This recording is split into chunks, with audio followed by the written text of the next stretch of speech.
आज का टॉपिक है क्वेश्चनिंग कैसे करते हैं और रीजनिंग कैसे करते हैं।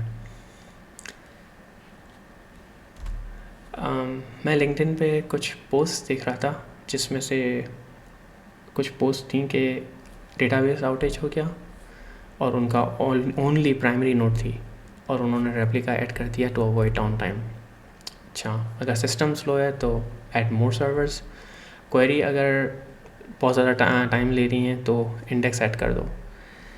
अच्छा, अपेरेंटली ये जो सॉल्यूशन है ना, ये लग तो सही रहे हैं, लेकिन असल क्वेश्चन ये है क्या ये रूट कॉज को एड्रेस कर रहे हैं या नहीं। रूट कॉज क्या है? बगैर इन्वेस्टिगेशन के आप कैसे सॉल्यूशन प्रपोज कर सकते हो? मुझे ये बात समझ नहीं आ रही। और मैंने अपनी जर्नी में, अपने कैरियर में ये चीज़ सीखी कि कैसे इन्वेस्टिगेट करते हैं, कैसे रूट कॉज एनालिसिस करते हैं। तो मैं इस वीडियो में आपको यही चीज़ समझाने की कोशिश करूँगा। एक मैंने कॉन्क्रीट एग्जांपल ली है और उसकी बेसिस पे मैं आपको ये समझाने की कोशिश करूँगा।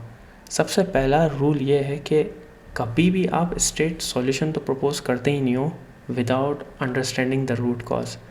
आप कॉज तो समझो कि प्रॉब्लम क्या है, उसके बाद आप सॉल्यूशन प्रपोज करो, डायरेक्टली नहीं। अब मैं यहाँ पे एक केस स्टडी ले रहा हूँ, अगेन वो एक डेटाबेस आउटेज की, और मैं आपको बताने की कोशिश कर रहा हूँ क्यों रेप्लिका को ऐड करना सही नहीं है। मैं ये नहीं कह रहा कि ये बिल्कुल ही गलत सॉल्यूशन है, ये सही हो भी सकता है, लेकिन मेरी कुछ रीजनिंग है, उसकी बेसिस पे मैं उसको गलत कह रहा हूँ। तो लेट्स इमेजिन आपने डेटाबेस आउटेज हुई और आपने रेप्लिका ऐड कर दिया। रूट कॉज क्या थी? डिस्क फेलियर था। ज़बरदस्त। आप मुझे खुद बताएं कि रेप्लिका को ऐड करने से क्या डिस्क फेलियर का जो रूट कॉज है वो ओवरकम हो रहा है? क्या वो एड्रेस कर रहा है? इसमें कोई शक नहीं है कि रेप्लिका ऐड करने के बाद आपका डाउन टाइम तो कम हो गया, नेक्स्ट टाइम आपको एटलीस्ट कंप्लीट डाउन टाइम नहीं होगा। लेकिन यहाँ पे सवाल ये है कि इवन दो आपने वो डाउन टाइम को तो ओवरकम कर दिया, लेकिन रूट कॉज तो अभी भी वही है ना, आपने उसके ऊपर तो कोई काम नहीं किया। और दूसरी बात, अगर डाउन टाइम इतना ही इम्पॉर्टेंट था आपके लिए तो स्टार्ट से आपने स्टैंड अलोन सर्वर क्यों लिया और क्लस्टर सेटअप क्यों नहीं लिया? ये भी एक सवाल है। मेरे नज़दीक ये सेटअप यूज़ करने से आप अपनी कॉम्प्लेक्सिटी बढ़ा रहे हो, और डिस्ट्रीब्यूटेड सिस्टम इनहेरेंटली कॉम्प्लेक्स है, और अच्छे इंजीनियर्स होने के नाते हमें सिस्टम को सिंपल करना चाहिए, ना कि मज़ीद कॉम्प्लिकेटेड करना चाहिए। मैं आपको कुछ पॉइंट्स बताऊंगा कि मुझे ये क्यों सही सेटअप नहीं लगा या सही सॉल्यूशन नहीं लगा। आप जब स्टैंड अलोन से क्लस्टर सेटअप में आते हो ना, उसके बहुत सारे चैलेंजेस हैं। जैसे आप अपनी कॉस्ट बढ़ा रहे हो।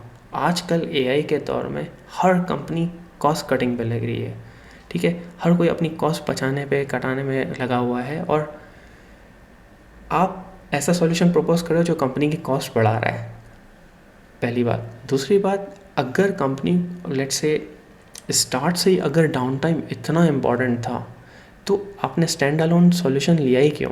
आप डायरेक्ट क्लस्टर बेस्ड सेटअप पे जाते ना। तो एक तो सबसे पहला ये मेरा कन्फ्लिक्ट है। दूसरी बात, आप अपना मैनेजमेंट ओवरहेड बढ़ा रहे हो। मैनेजमेंट ओवरहेड से क्या मुराद है? एक सिंगल नोड को मैनेज करना बहुत ईजी है कंपेयर टू मल्टीपल नोड्स। जब आपको सिस्टम अपग्रेड करना होगा तो एक स्टैंड अलोन नोड को अपग्रेड करना बहुत ईजी है कंपेयर टू क्लस्टर सेटअप। तीसरा, ये क्लासिक प्रॉब्लम है डिस्ट्रीब्यूटेड सिस्टम की या क्लस्टर सेटअप की, विच इज़ इवेंचुअल कंसिस्टेंसी। इसमें क्या होता है कि आप जब राइट ऑपरेशंस कर रहे होते हो तो प्राइमरी नोड हमेशा अप टू डेट रहता है, लेकिन चूंकि नेटवर्किंग की वजह से अपडेट्स ट्रांसफ़र होने में थोड़ा टाइम लगता है, तो उसकी वजह से जो रेप्लिका नोड है उसमें अपडेट इतनी फास्ट रिफ्लेक्ट नहीं हो रही होती। आप कॉन्फ़िगर कर सकते हो कि बिल्कुल स्ट्रांगली, उसको स्ट्रॉन्ग कंसिस्टेंसी कहते हैं, लेकिन मोस्टली मैं इस डिटेल में नहीं जाना चाह रहा, लेकिन ये एक प्रॉब्लम है। इसका मतलब ये है कि आपकी एप्लीकेशन को इस बारे में अवेयर होना पड़ेगा कि अच्छा, मैं जब रीड करूँगा रेप्लिका नोट से तो हो सकता है कि मेरे पास अप टू डेट इन्फॉर्मेशन ना हो, तो ये चीज़ भी हैंडल करनी होगी। तीसरा, जब आप क्लस्टर सेटअप में जाते हो, आप नॉर्मली वर्कलोड को डिस्ट्रीब्यूट कर रहे होते हो। मोस्टली जो प्राइमरी नोड होती है वो सिर्फ और सिर्फ राइट पर्पस के लिए होते हैं, और रेप्लिका नोड्स जो हैं वो रीड पर्पस के लिए होते हैं। इस तरह आप अपने कनेक्शंस को डिस्ट्रीब्यूट कर रहे होते हो और क्वेरीज को डिस्ट्रीब्यूट कर रहे होते हो।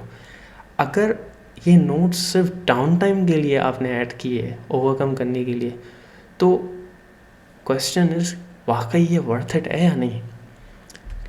इसका क्या मतलब हुआ कि हमने सिर्फ डाउन टाइम को तो अवॉइड करा है, लेकिन अलग से हमने इतने सारे प्रॉब्लम्स खड़े कर दिए अपने लिए। तो क्या ये सॉल्यूशन अच्छा हुआ? अब अगर मैं होता इस जगह तो मैं कैसे अप्रोच करता? सबसे पहला, जो कि कोई दिमाग लगाने की बात ही नहीं है, वो ये है कि आप फटाफट रिकवर करोगे। डेफिनेटली जितना फास्ट हो सकेगा आप सिस्टम को रिकवर करने की करोगे, चाहे कुछ भी हो जाए। दूसरा, फिर आप इन्वेस्टिगेट करोगे। मैं इस बात से मतलब आप ये समझ लें कि अगर उन्होंने आर्जी तौर पे यानी टेम्प्रेरी तौर पे रेप्लिका सेटअप लिया है, विच इज़ परफेक्टली फ़ाइन, उन्होंने बोला अच्छा यार अभी दोबारा डाउन टाइम आ सकता है तो हम रूट कॉज एनालिसिस करें, जब तक रूट कॉज एनालिसिस नहीं हो जाती इट्स ओके, हम क्लस्टर सेटअप में जा रहे हैं ताकि मज़ीद नुकसान ना हो, तो इट्स ओके। लेकिन वो जस्टिफाई होना चाहिए कि क्यों जा रहे हैं। तो इस केस में let's say root cause analysis कैसे होगा कि यार डिस्क फेल हुई क्यों? क्या कोई हार्डवेयर फेलियर था, या कोई प्रॉब्लम था क्लाउड प्रोवाइडर की तरफ से, या कुछ और? मैं आपको एक सिंपल एग्जांपल देता हूँ जो कि बहुत ही क्लोज है इस रिस्क डिस्क फेलियर के रिलेटेड, जो कि हमने अपने प्रोडक्शन सिस्टम में फेस की। और वो क्या थी? हम प्रोडक्शन सिस्टम में पोस्टग्रेस यूज़ करते हैं, और वो भी क्लस्टर सेटअप में। और पोस्टग्रेस में कॉन्सेप्ट है राइट अहेड लॉग वाला, ठीक है। आपको सिंपल मैं ये बता दूँ, इट्स लाइक इंक्रीमेंटल अपडेट। जब भी आप कोई प्राइमरी पे या राइट्स परफॉर्म करते हो, वो इंक्रीमेंटली ट्रांसफ़र होते हैं रेप्लिका पर। आप बस ये हाई लेवल समझ लो, ठीक है। लेकिन ये एक तरह से डिस्क में सेव होते हैं। तो उसमें करप्शन आ गई थी, और वो करप्शन क्यों आई थी? क्योंकि हम डेटा को कंप्रेस कर रहे थे ZFS की वजह से, ZFS के थ्रू, और उस ZFS कंप्रेशन की टूल की वजह से करप्शन आ रही थी। तो हमारा सेटअप कुछ इस तरह था कि डेटा सब का सब डिस्क पे स्टोर हो रहा है, और वो ZFS कंप्रेशन यूज़ कर रहा है, जिसकी वजह से वॉल्स भी डेटा डायरेक्टरी के अंदर ही है, तो उसकी वजह से करप्शन क्रिएट हो रही है। तो हमने क्या लॉन्ग टर्म सॉल्यूशन किया? जब हमने ये रूट कॉज एनालिसिस कर ली कि यार अच्छा, प्रॉब्लम ZFS कंप्रेशन की वजह से है और वो वॉल्स को करप्ट कर रहा है, तो उसको वॉल्स को बाहर निकाल दो और ZFS कंप्रेशन से बिल्कुल बाहर निकाल दो और अलग डेस्क में डंप करना शुरू कर दो। तो इसका मतलब ये हुआ कि हमने बिल्कुल ही रूट कॉज पे काम किया और ऐसा सॉल्यूशन किया जो लॉन्ग टर्म सॉल्यूशन है, जो कि अब चांस ही नहीं है कि ये दोबारा प्रॉब्लम अगर होगा। तो हमने उस प्रॉब्लम को मास्क नहीं कर दिया, हमने असल में रियली प्रॉब्लम को समझा और उसका फ्यूचर प्रूफ सॉल्यूशन निकाला। तो आपके लिए सॉल्यूशन मतलब क्या की लेसन्स हैं? सबसे पहले, never jump into obvious solution, try to understand the root cause. और रेप्लिका हाई अवेलेबिलिटी है, लेकिन इसका मतलब ये नहीं है कि वो सॉल्यूशन है हर प्रॉब्लम का, ऐसा नहीं होता। और सिस्टम को हम कॉम्प्लेक्स करने के बजाय सिंपल करें अनलेस इट्स जस्टिफाइड। और इन्वेस्टिगेशन जो है ना, वो आपको लॉन्ग टर्म पे करती हैं, और जो क्विक फिक्सेस है ना, वो आपको पता है जो चेपियाँ लगाते हैं तो फिर चेपियाँ ऐसी ही होती हैं। तो कंक्लूजन ये है कि हर आउटेज है ना आपको कुछ ना कुछ सिखाता है। मैं ये नहीं कह रहा कि रेप्लिकास को बिल्कुल भी ऐड नहीं करना चाहिए, लेकिन मैं ये कह रहा हूँ कि रेप्लिकास को ऐड करना हर वक्त सही नहीं होता। आपको व्हाट इफ एनालिसिस करनी होती है कि वाकई ये रेप्लिका को ऐड करना जस्टिफाइड है भी या नहीं। बस इतनी सी बात थी। तो ये सारा मैंने आपके लिए प्रिपेयर किया था और मुझे लगा कि ये बहुत अच्छा चांस है किसी को सिखाने के लिए और ये एग्ज़ाम्पल बहुत अच्छी है, तो मैंने ये प्रिपेयर किया था। Thank you so much.